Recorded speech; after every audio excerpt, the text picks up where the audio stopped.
In Maryland, the man accused of the cold-blooded murder of 5 people at the Annapolis Capital Gazette had a years-long grudge against the newspaper.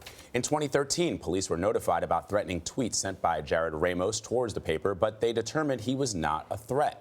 Ramos is charged with the murder and the deaths of Gerald Fishman, Wendy Winters, John McNamara, Rob Hyacin, and Rebecca Smith. Paula Reid is in Annapolis with the very latest. Paula, good morning.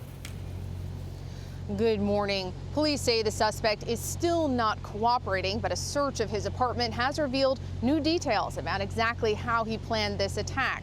We're also learning new details about the investigation 5 years ago when he first made threats against the newspaper.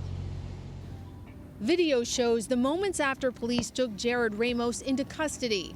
They say the 38-year-old was hiding under a desk in the Capital Gazette newsroom, where he allegedly opened fire on newspaper employees, killing 5 and wounding 2 more. There were 2 entrances to the offices in which this attack occurred.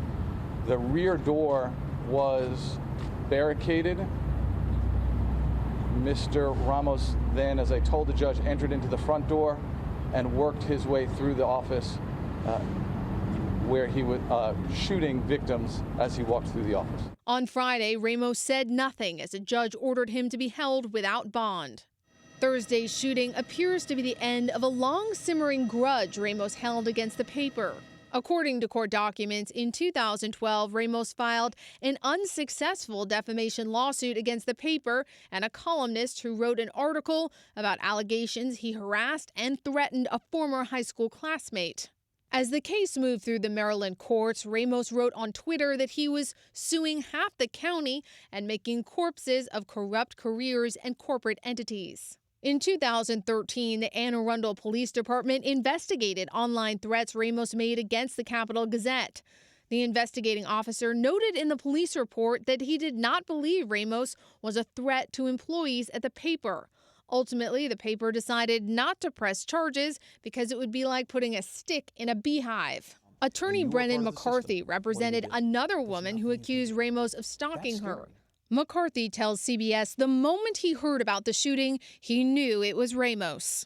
It was inevitable that he would eventually do something something like violent. The only question was, who would he get first? President Trump, who has called journalists enemies of the American people, remarked on the shooting. Journalists, like all Americans, should be free from the fear of being violently attacked while doing their job. Without journalism, there is no history. On Friday, hundreds attended vigils across Annapolis to remember the victims. Among them, Winters Geimer, the daughter of the Capitol's slain special projects editor Wendy Winters. This is far too soon to lose my mother. She was a fantastic woman, a great mother, and an amazing reporter. And she was doing her job, and she was doing what she loved to do. This is today's copy of the Capital Gazette newspaper, and while, as you would expect, the first few pages cover this tragedy, the rest of the paper is everything you would expect from any local newspaper on a Saturday. Stories about sports, homes for sale, and even a new pastor at a local church. Dana? Such strength in getting that paper out in both the following days. Paula Reid in Annapolis, thank you.